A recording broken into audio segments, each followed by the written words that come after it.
Good evening. It's been revealed that the murder of a police officer 37 years ago could have been prevented by senior RUC commanders. A police ombudsman team has been investigating the death of Sergeant Joe Campbell in Cushendall. The PSNI has already apologised for what's been called significant shortcomings in police investigations at the time. Will Leach reports. Joe Campbell was a Catholic father of 8, a well-known and respected policeman. He was shot once in the head in February 1977 as he locked up Cushendall police station.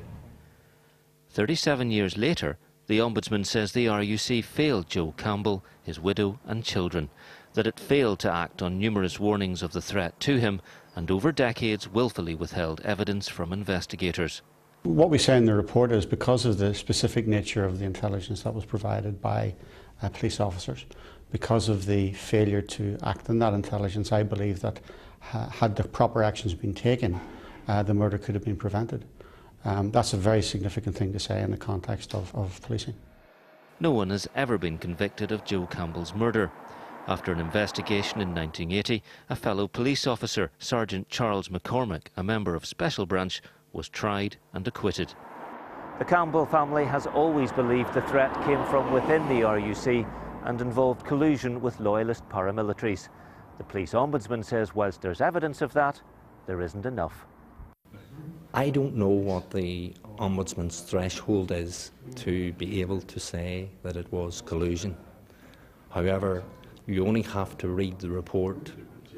It doesn't take a leap of faith to believe that somebody at the most senior level of the RUC colluded and passed intelligence reports about the activities of the suspected murderer to that person.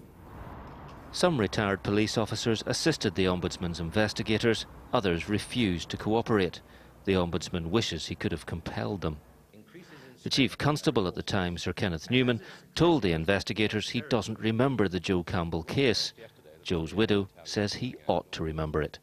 This was never an investigation into who murdered Joe Campbell, but into how the police acted before and after he died. The police ombudsman now says he can't do any more. The Campbell family says it needs answers and justice. Will Leach, BBC Newsline in Cushendall. On his final day in office, the outgoing Chief Constable Matt Baggott has said the police should no longer be responsible for investigating Troubles-related murders that took place before the Good Friday Agreement in 1998. But his idea of a new authority taking over the investigations has been rejected by the DUP. Vincent Kearney reports. The past often cast a shadow over Matt Baggott's time in office. He said it hindered the PSNI's ability to police the present and damage public confidence. We need to separate now the past from the present, and I think however that's done, the police service in Northern Ireland should no longer be accountable for dealing with issues that predate the Good Friday Agreement. We have to create a situation where police resources are focused on the here and now without taking away from the needs of justice or victims, but that could be done in a different place under a different authority. I would find it incredibly difficult to understand how we could have two police forces actually in Northern Ireland in the one jurisdiction. I think that would lead to confusion, overlap and potentially serious mistakes being made in investigations. People in Northern Ireland, through the number of inquiries and investigations that we've had, Healing Through Remembrance, Eames Bradley, that sort of thing, I think they have come to a place where there's a consensus that what we need is an independent investigative unit. Sinn Féin has always believed that there should be an independent international truth recovery process to deal with the legacy of the past. Union flag protests also cast a shadow, with the Chief Constable widely criticised for the police response. His comments come less than a week before all-party talks are due to take place on the controversial issues of flags, parades and the past. During his 5 years in office, Matt Baggott at times criticised politicians for failing to give unequivocal support to the police. As he departs, the Chief Constable appealed to them to stop using policing as a political football. I think the politics has to come out of policing and policing out of the politics. When we get it wrong, criticise us, but don't criticise us from a political lens. Criticise us because we've got it wrong. George Hamilton will take over the job on Monday. The new Chief Constable won't have long to wait to test the political waters. He's due to meet the First and Deputy First Ministers early next week. Vincent Kearney, BBC Newsline. A delegation of politicians from most of the unionist parties and members of the Orange Order have met the Secretary of State to discuss contentious parades. The DUP says the situation around forthcoming Ardoyne and Portadown parades has deteriorated. It follows a Parades Commission U-turn on a march in the Gavahi Road area of Portadown tomorrow. A senior Orangeman in the town has called for the Secretary of State to sack the Commission, saying its members are not fit for purpose. I think it is time now for the Secretary of State to call the chair of the Commission in, and indeed all the commissioners, tell them they're not fit for purpose and sack them forthwith. Ireland's first billionaire and former owner of the Belfast Telegraph faces the forced sale of his assets. It's estimated that Sir Anthony O'Reilly, who was once Ireland's richest man, owes up to €300 million to banks and financial institutions. The commercial court in Dublin today refused his request for a delay in a case brought by AIB. During the hearing, his lawyers admitted that Sir Anthony also owed large amounts to other banks. Now, Georgios Samras was the hero for millions of his fellow Greeks when he scored the last-minute penalty that sent his country through to the knockout stages of the World Cup. But undoubtedly, the #1 fan of the former Celtic striker lives not in Athens, but in Lurgan, and the appreciation is mutual, as Thomas Kane reports.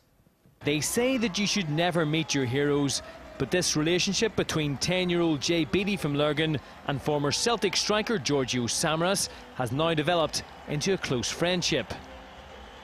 They might have been separated by thousands of miles, but when the striker became Greece's hero at the World Cup in Brazil, his #1 fan couldn't have been prouder. Yes, Samras! They won! And in front of the world's media, Samras used the Greeks' press conference to send a personal message all the way from South America to County Armagh. Jay, I want to thank you for the strength you give me.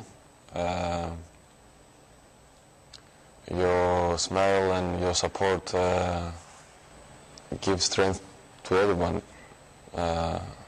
In the end, I want to say that I'm really proud that I'm very, very proud that you're my friend. So I hope to see you soon, buddy.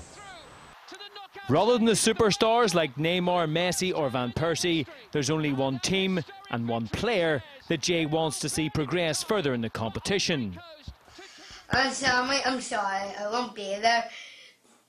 But I still love you very much, and I hope you win. Come on, Sammy. And who's to say that Samras won't be inspired by little Jay as he faces Costa Rica on Sunday? Thomas Kane, BBC Newsline. Good lad. Time now for a look at the weekend weather. Here's Barra Best.